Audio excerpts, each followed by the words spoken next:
नमस्कार, अपना बिहार देख रहे हैं आप और मैं हूं आप सबके साथ अनूप। सबसे पहले बात करते हैं जेडीयू के विधायक गोपाल मंडल की। उन गोपाल मंडल की जिनका अक्सर विवादों से नाता जुड़ता रहता है। एक बार फिर यह सुर्खियों में है।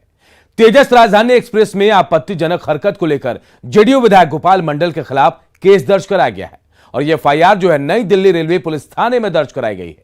केस ट्रांसफर हो जाने के बाद पूरे मामले की तफ्तीश बिहार पुलिस और जीआरपी करेगी।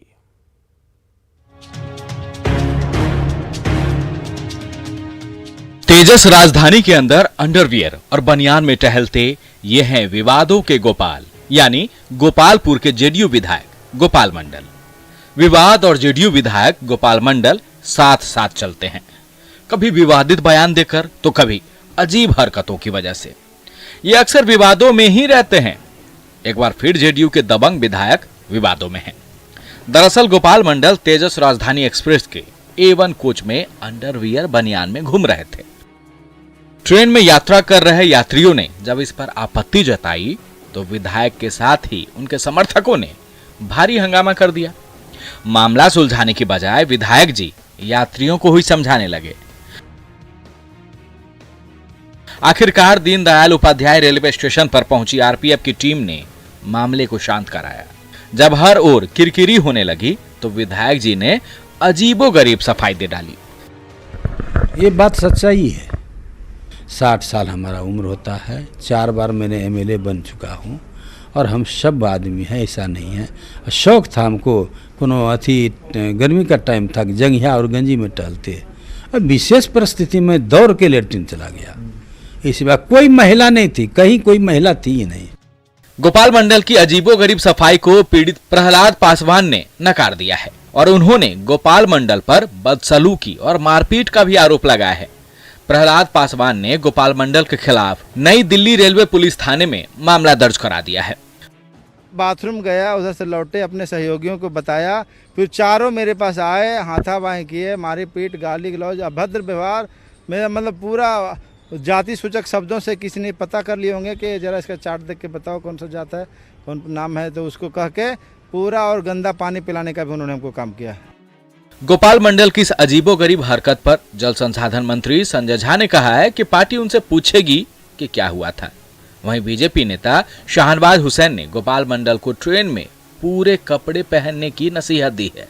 ना मैं जरूर बता सकता हूँ कि हमारी पार्टी या हमारा जो नेता है वो बिल्कुल सभ्य व्यवहार, सब आचरण पब्लिक प्लेस में अदरवाइज भी करे, ये तो जरूर हम लोग अपेक्षा रखते हैं। खास करके जो जनप्रतिनिधि है उनसे तो और ज़्यादा अपेक्षा रहता है कि ये इनका जो कंडक्ट और बिहेवियर, लेकिन जरूर जानकारी हम लोग लेंगे। ट्रेन तो घर नहीं होता, ट्रेन घर पे आदमी किसी भी कपड़े में रहे, लेकिन जब पब्लिक में जाते हैं तो उनको व्यवहार में एक मर्यादा स्थापित करनी होती है। ये कोई पहला मामला नहीं है जब भागलपुर से जेडीयू विधायक गोपाल मंडल का विवाद से नाता जुड़ा हो। गोपाल मंडल के बयान इतने विवादित रहे हैं कि उन्हें विवादों का गोपाल कहा जाने लगा है। न्यूज़ 18 के लिए दिल्ली से अमितेश के साथ पटना से संजय और अमित कुमार की रिपोर्ट। और इधर 3 तलाक का विरोध करने पर अररिया में एक दामाद आग बबूला हो गया और ससुराल में आग लगा दी। इसमें 2 लोगों की मौत हो गई जबकि 2 लोग गंभीर रूप से झुलस गए हैं। अररिया के पलासी प्रखंड से दिल दहलाने वाली वारदात सामने आई है, जहां एक सनकी दामाद ने ससुराल में सो रहे 4 लोगों को पेट्रोल छिड़ककर जिंदा जला दिया, जिसमें मां और बेटे की मौत हो गई, जबकि पिता और बेटी की स्थिति नाजुक बताई जा रही है। घायलों का इलाज भागलपुर में चल रहा है। विवाद तलाक से जुड़ा बताया जाता है। परिजनों की माने तो कनखुदिया पंचायत के नया टोला हसनपुर गांव के रहने वाले मोहम्मद इरशाद की बेटी नन्ही बेगम की शादी फरसा डांगी गांव के मुजस्सिम से 4 साल पहले हुई थी, लेकिन कुछ दिन पहले ही दोनों के बीच तलाक हो गया था। सारा कपड़ा गिरा दिया देहर पे, गिराने के बाद पेट्रोल ढाला, उसके बाद आग में सारा पेट्रोल ढाल करके बहन जीजा जी ने उसका पेट्रोल ढाला और बहन भी साला आग लगाकर भाग गया। पुलिस फिलहाल सनकी दामाद की तलाश में जुटी है। वैसे तलाकशुदा पत्नी नन्ही बेगम वारदात के वक्त मौके पर मौजूद नहीं थी। वो अपने परिजन के यहाँ गई, जिससे उसकी जान बच गई। पटना के आईजीआईएमएस में आज एक बड़ा हादसा टल गया। आईजीआईएमएस के स्टेट कैंसर इंस्टीट्यूट के 2 कमरे की फॉल सीलिंग आज अचानक गिर गई। गनीमत रही कि जिस समय यह हादसा हुआ उस वक्त तीसरे फ्लोर पर कोई भी मौजूद नहीं था। यह हाल उस बिल्डिंग के 2 कमरों का है जिसका निर्माण 120 करोड़ की लागत से हुआ है। 1 साल पहले ही सीएम नीतीश कुमार ने IGIMS में बने राज्य के सबसे बड़े कैंसर संस्थान की इस बिल्डिंग का उद्घाटन किया था और उद्घाटन के 1 साल के बाद ही IGIMS के स्टेट कैंसर इंस्टीट्यूट के 2 कमरे की फॉल सीलिंग अचानक गिर गई। तीसरे फ्लोर पर यह घटना घटी है, रूम नंबर 314 और रूम नंबर 313।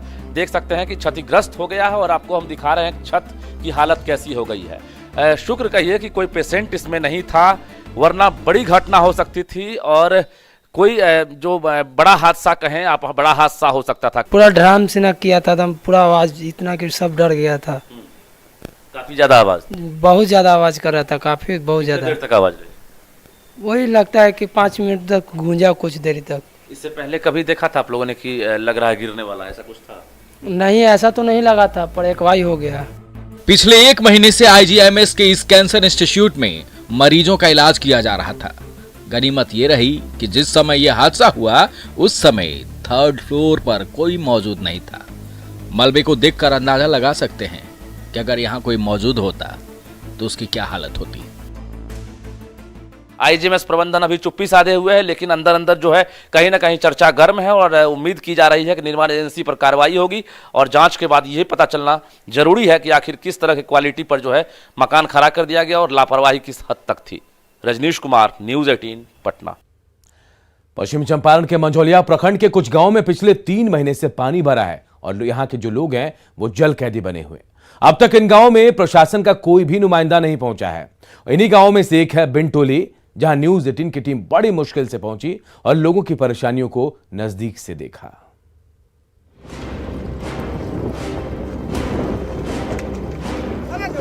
पानी, पानी और पानी,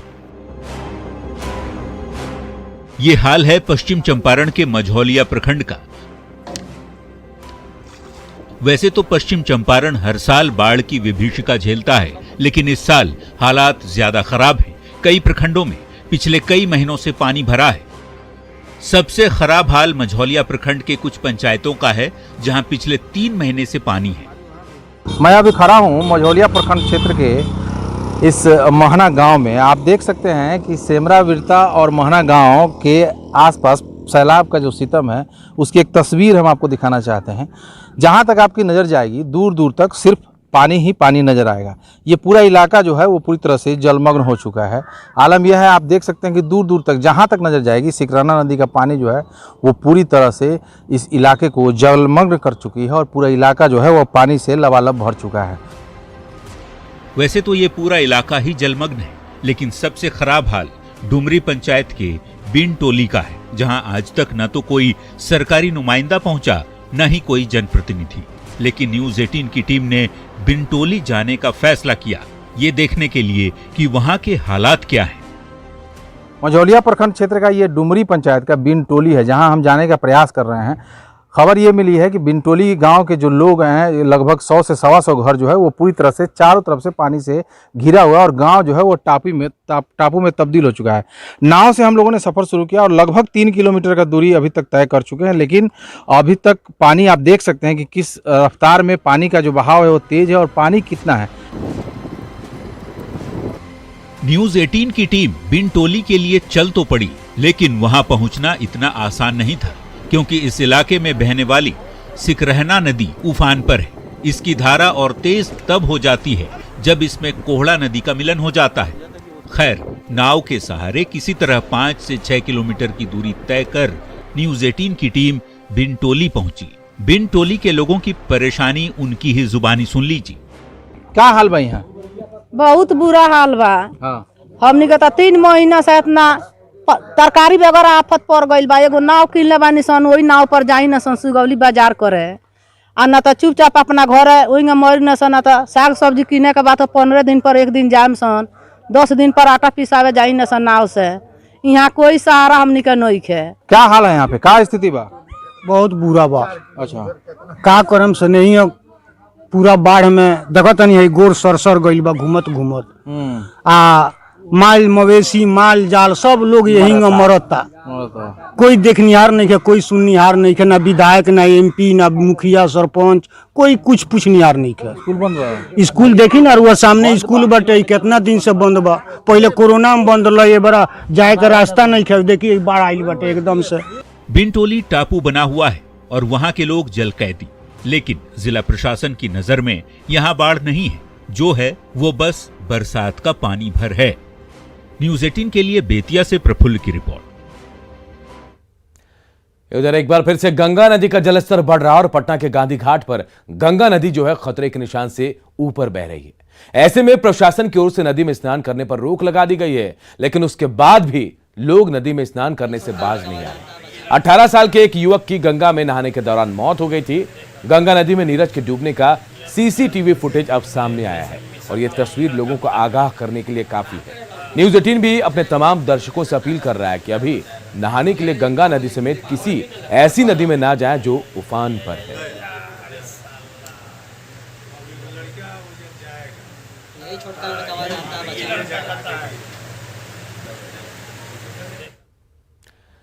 सीएम नीतीश कुमार ने आज पटना सिटी के गुलजार बाग में खुदाई स्थल का निरीक्षण किया, जो प्राचीन पाटलिपुत्र का इलाका है। इन इलाकों की खुदाई से नई जानकारी सामने आ सकती है। फिलहाल सरकारी जमीन पर पुरातात्विक विभाग जो है खुदाई कर रहा है। बिहार के स्वर्णिम इतिहास को लेकर सीएम नीतीश बेहद सजग हैं। धरोहरों को सजाया और संवारा जा रहा है। पाटलिपुत्र के स्वर्णिम इतिहास से एक बार फिर दुनिया परिचित होगी। धरोहरों को संरक्षित किए जाने और उनके विकास को लेकर सरकार योजना तैयार कर रही है। इसी कड़ी में मुख्यमंत्री ने पटना सिटी का दौरा किया। सीएम ने गुरु का बाग गुरुद्वारा परिसर में बन रहे प्रकाश पुंज, गुलजार बाग स्थित भूमि सर्वेक्षण कार्यालय, गंगा घाट और BNR ट्रेनिंग कॉलेज परिसर का निरीक्षण किया। ये पाटलिपुत्र समझ रहे हैं दुनिया का सबसे पुराना है। अगर यहाँ के बारे में कुछ निकल जाएगी तो कितने टूरिस्ट आएंगे और कितना यहाँ का जो इतिहास है वो इतिहास और ज्यादा सार्वजनिक होगा। जाहिर है यदि खुदाई में कुछ भी निकला तो पाटलिपुत्र का इतिहास एक बार फिर से सार्वजनिक हो सकेगा। साथ ही नई पीढ़ी के लोग भी पुराने इतिहास से अवगत हो सकेंगे। जिन जगहों पर खुदाई हो रही है वहां 2000 साल से भी पुराने अवशेष की जानकारी मिली है। हवाई यात्रा में दरभंगा ने पटना को भी पीछे छोड़ दिया है। दरभंगा एयरपोर्ट ने प्रति विमान औसत बुकिंग में पटना एयरपोर्ट को पीछे छोड़ दिया है। पटना में एक विमान में औसतन 110 से 125 यात्रियों की आवाजाही हो रही है। तो दरभंगा की बात करें तो यहां औसतन 150 यात्रियों की आवाजाही हो रही है।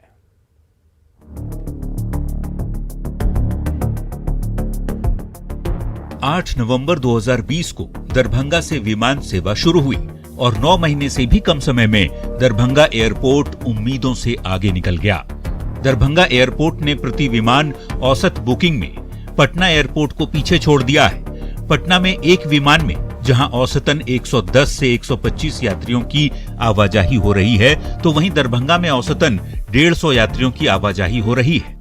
ये एयरपोर्ट जो है कहे तो पटना एयरपोर्ट को भी टक्कर दे रहा है और यही कारण है कि जो सीएम आए हुए थे कुछ दिन पहले, तो सीएम ने यहाँ आकर खुद से विजिट किया और यहाँ के जो व्यवस्था है उसको भी देखा और यहाँ अंतर्राष्ट्रीय जो उड़ानें होनी है उसके लिए भी जो है निर्देश दिए। 1 सितंबर को दरभंगा आने जाने वाले 10 विमानों में 1440 यात्रियों ने बुकिंग कराई, जबकि पटना एयरपोर्ट पर 66 विमानों में मात्र 8755 यात्री ही आए गए। 2 सितंबर को दरभंगा हवाई अड्डे पर 14 उड़ानों में आगमन और प्रस्थान करने वाले यात्रियों की कुल संख्या 1708 रही, जबकि 2 सितंबर को यात्रियों की आवाजाही 4 लाख से अधिक हो गई है। सक्सेसफुल अगर एयरपोर्ट कोई इमर्ज किया है तो वो दरभंगा एयरपोर्ट है। ये कितना सक्सेसफुल एयरपोर्ट जो जब आप छोटे शहर में जा करके बनाते हैं, कितना एस्पिरेशन लोगों का हो गया है ट्रेवल करने का, और जो ग्लोबली जो खास करके मिथिला के लोग हैं उनके लिए तो इससे बड़ा खबर, और इकोनॉमिक एक्टिविटी भी काफी उससे वहां बढ़ गया है। दरभंगा से फिलहाल अहमदाबाद, बेंगलुरु, हैदराबाद, दिल्ली, कोलकाता और मुंबई के लिए उड़ान है, लेकिन जिस ढंग से दरभंगा एयरपोर्ट से आने जाने वाले यात्रियों की संख्या बढ़ रही है, उसे देखकर तो यही लगता है कि आने वाले दिनों में दरभंगा हवाई अड्डा और भी कई कीर्तिमान बनाएगा। न्यूज़ 18 के लिए दरभंगा से विपिन कुमार दास की रिपोर्ट।